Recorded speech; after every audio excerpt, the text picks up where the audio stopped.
Alright, so I got 5 principles that I have to my idea of a powerful person, right? This isn't in any order. It's just my thoughts on the situation. So number one I got written down here is physical fitness. You know, physical fitness. Physical fitness goes along with the idea of seeming more powerful because you're a threat, right? You have the ability to cause harm or damage physically. But the physicality part of this situation is makes you look like you have discipline because you got work on this, like you got work on your body, and that takes years. Like I know for me, it took at least like 2, maybe 3 years before I really started seeing results. Like you get the 6 months, like you get that beginner's result, and then after that you get stagnant. Well, at least I got stagnant. Even though I was still going to the gym, it looked the same. It didn't really change to that 3-4 year mark where I started to look a little bit different. Well, not a little bit different. I was looking different like 2 years, but 3-4 you can really tell the difference, right? So physicality, that shows your discipline, how you're consistent with something. You're able to build. You're building your body, like you're actually building it. You wasn't like that, and now you are. That take hard work and dedication. That shows that you're able to stick to something, which is powerful, because you know that your power is in the law of cause and effect, which is karma. If I put in work, results will show. It don't matter the time, but results will show. It might be slower than you think, but results will show. Trust me, just stick to it. That's my number one, physical fitness. Number 2, self-respect. This is a big one too. This big.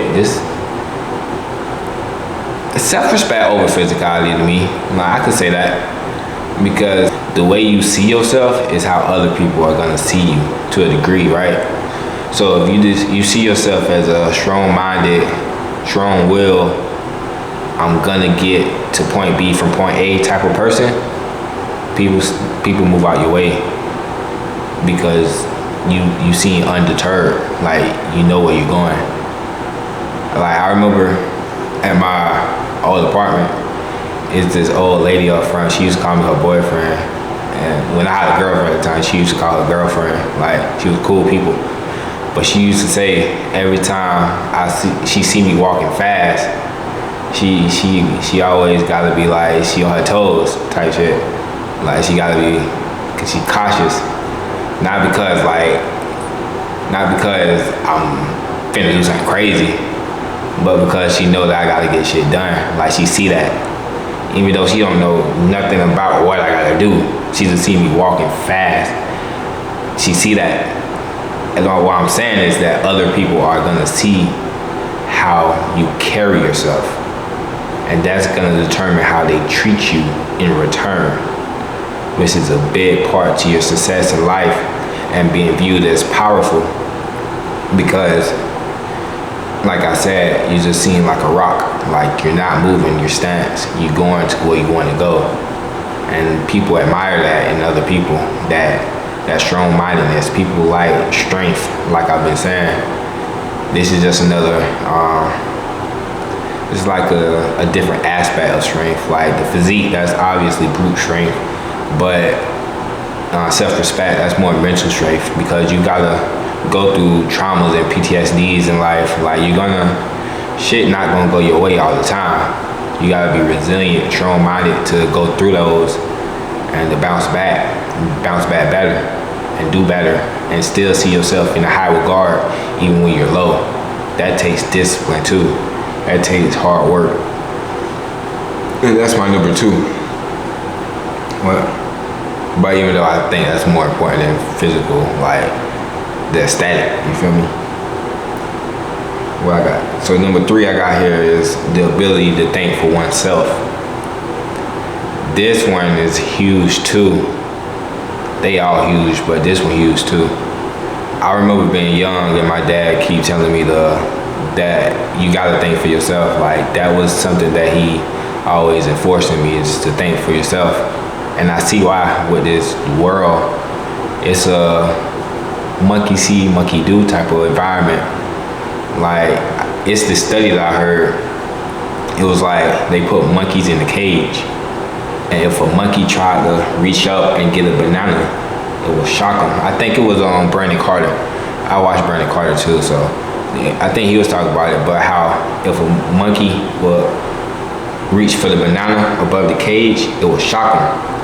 And it was like a lot of monkeys in this cage, so they got accustomed to understanding that if they reach for the banana, they're gonna get shocked.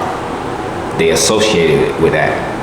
So when a new monkey would come in the cage and reach for the banana, all the monkeys would tell it no and like beat it. Like if it keep trying to reach for the banana, the monkeys would enforce the rule of an unknown force, right? Because they don't know what the electricity or that shock is coming from. They think it's because they're reaching for the banana, when it's really just people doing that to test them, right? So when a new monkey come in who's not familiar with that, they beat him before he can get to the banana, right? Monkey see, monkey do. That monkey now stops reaching for the banana. And when a new monkey come in, he jumps on that monkey with all the other monkeys when it reaches for the banana. That's this world. It's a very sheep mentality. A lot of followers, Mitt Jenkins, a rapper, he said it's a couple chefs in this game and a whole lot of biters. And that's facts. So the ability to think for yourself, that just makes you different. That just makes you stand outside of the crowd. It gives you another perspective on situations in this world, on trends, on just the way people think in general. It makes you unique. You're your own person, and that's powerful. That's actually a law in one of the 48 laws of power. No, not 48 laws of power. Laws of human nature. I'm sorry, by Robert Greene. Talks about how people don't like to be convinced of something outside of their opinion. If they have a strong, if they feel that way, they don't like to be convinced outside of that, right? So just think for yourself. And that don't mean when you get new information that you don't question your own beliefs, and if you think you're wrong on something and because somebody else said it, it's not wrong to conform your thoughts if you think you're wrong. Not because that person thinks you're wrong, but because you got the information and you agree, and now you're like, okay, I can change my mind. I'm not an idiot, Number 4. My favorite number is 4. Codename Kids Next Door. My favorite one was 4. Anyways, number 4, hide the abundance mindset. The abundance mindset, this is key. It keeps you away from scarcity. That's pretty simple. You're not limited. Like if something not going your way with this one particular thing, you can go and do something else. Or for me, it's how I look at losses, right? Like if I take a loss, it's cool because I know wins are coming.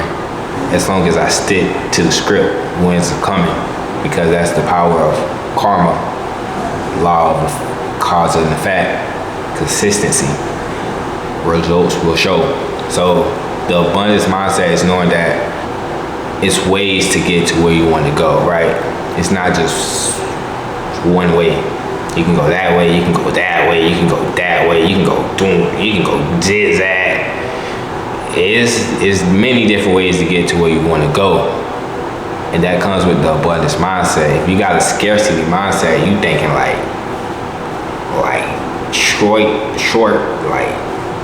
and narrow, which is good, but that doesn't leave you any room for adaptability if a big ass rock fall in the middle of the road and you can't get around, right?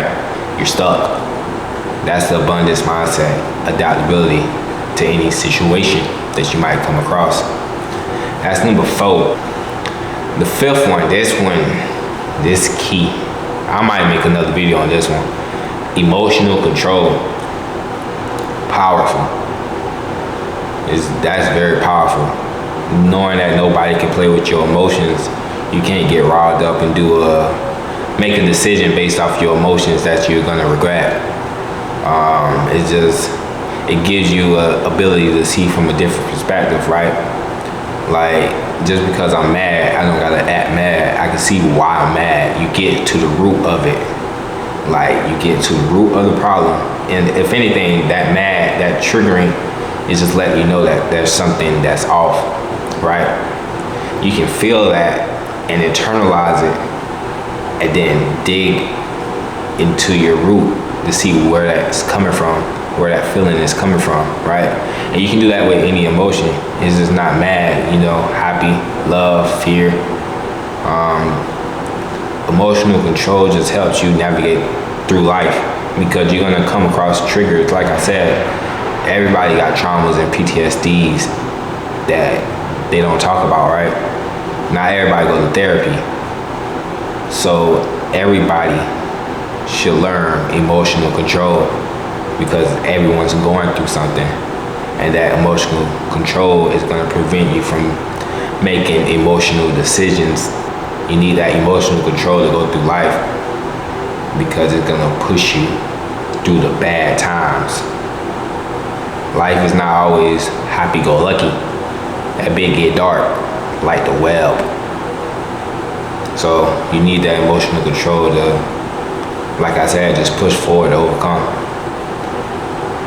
Yeah, that's episode 1. I hope to be here like consistently. Like I've been saying, the law of cause and effect, karma. I'm gonna be right here. Like you gonna see me right here consistently, right on your web. Stay tuned.